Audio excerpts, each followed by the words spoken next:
بچه چیکار کرد؟ چه بلایی سرش شده؟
خودمو زدم، من خودمو زدم که اگه نمیزدم باید عالمو میزدم. خودمو زدم، ناموسمو زدم، طفل بچه ناز آروممو زدم. من کجام که همه گشنه ها بلدن سیر نشن خود همون گشنه ها میدرن. اما من کجام که همه خوشگلا ببرم واسه لقمه نشدن سک صورتو میزنم با تیزی تو بلد.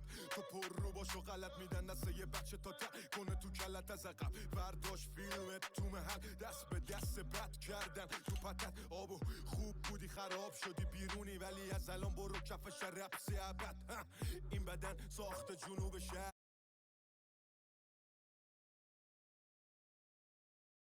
میتونی تو هم بنویسی قصه ازش بنویس. خودمو زدم، من خودمو زدم که اگه نمیزدم باید عالمو میزدم. خودمو زدم، ناموسمو زدم، طفل بچه ناز آروممو زدم. زدنم کاش باز میزدنم، کاش میرفت این کار تا توی بدنم.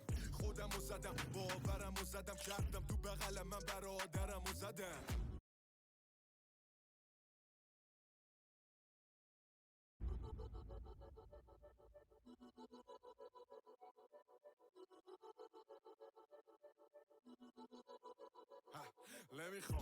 نمیخوام من مثل شما باشم، نمیخوام بذارم پامو روی گلو کسی راحت که بدم لم یه گوشه ای راحت بشینم جون تک تک رفیقامو بگیرم با چی پخت شیشه و دوا و عمل چه تش بگیمش بشه این پولا واسه من لتش برج خولای بالا شر. نمیخوام بکشم از زیر پای داداشم، میخوام از این زنجیر جداشم برم جنوب شهر با غروب تق. نمیخوام واسه ناموسم قفس بشم قصاص قبل قضاوت. برو بیرون بکش جلو شراره های آتش ازش بسازم با پول درد نکنه خروج از عقیده یه قبیله جن بکنیم خاکش. تو میخوای بشی گل بگه خوردین لاش خورمه رو تو جنگ کرد ولی من عاشق برده ها با دلیل نازک بزرگ اصلا بگو نه حیفه کن. من میخوام روش نه ادامه کانون در انتظار بلوغ 18